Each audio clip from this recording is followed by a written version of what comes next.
सत्यवादी स्थित नहला ग्राम 2012-2013 मेघी बेहरा को मिलता मो कोड़िया योजना 45,000 टंका हेले ताकू आत्मसात कर चुप बसी VLW सरपंच। तेज ये प्रश्न उठे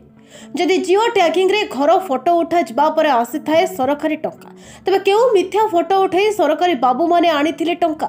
एवं मेघी मौसी को देते 45,000 टंका। तेज या दर्शाई 45,000 टंका को संपूर्ण आत्मसात कर नीरव द्रष्टा साजी सर्पगिला ढाउक मैंने सेबेठारु फनी योजना हो कि अन्य योजना हो 45,000 टंका पाई कही समस्त योजनार वंचित करुछंती मेघी मौसी को।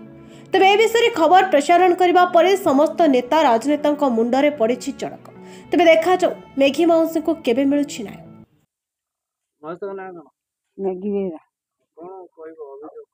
अभियोग कौन बापा मोर तो ये घर आसला ये घर पाइन से कहते मैंने 45,000 तुम नहीं जा एक कथा कहते आम मैंने खाता को 5 पैसा आसने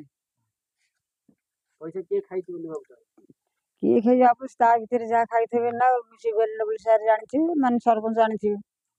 आम कौन से कहीपर से भर से जहाँ करते ना पैसा जो आसला आम तो घर चलू पैसा कौन है आम खाई ना कौन कर घर तो आम आसनी ना। आज्ञा रमेश बेहरा मु मेघी बेहरा पु आज्ञा हेबी तेणुक 12-13 मसीह घर कहते आसला बोलिया कितु बिल देखला आसिक कंप्यूटर देला कहले तुम 45,000 घर नहीं कर देखला से टंका पैसा भी आम खाता को आसेनि कि आम जान आज्ञा ए विषय पैसा कोड़े गला पैसा आज्ञा कहते तुम नहीं जाओ देखला से आम टंका आसेनि ये VLW सर कहले कंप्यूटर शो कर आम कहले जो पंचायत आमर जी पीएन अच्छी तुम पचार कि सर तुम तो सोरिष पटे जानी सर आम घर तुम जानी ना नहीं पंचायत पीएन कह कहले कौन अच्छे आम जानवर आमर है मलमूत्र करा कथा आम सार को मलमूत्र करा मैंने लिखित सी कौन कर बुझे आम पैसा कौन है कौन है आम जान पंचायत पीएन कहली पंचायत पीएन उत्तर आमको ये कथा कहले पैसा किए नहीं पंचायत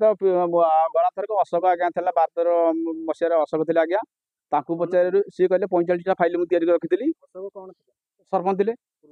पूर्वतर सरपंच थे पाख सरपंच को पचारि मुझे भाई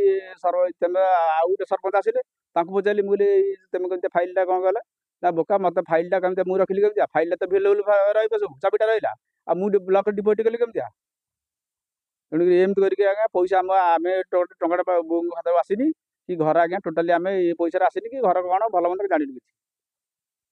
ब्यूरो रिपोर्ट प्रयाग खबर।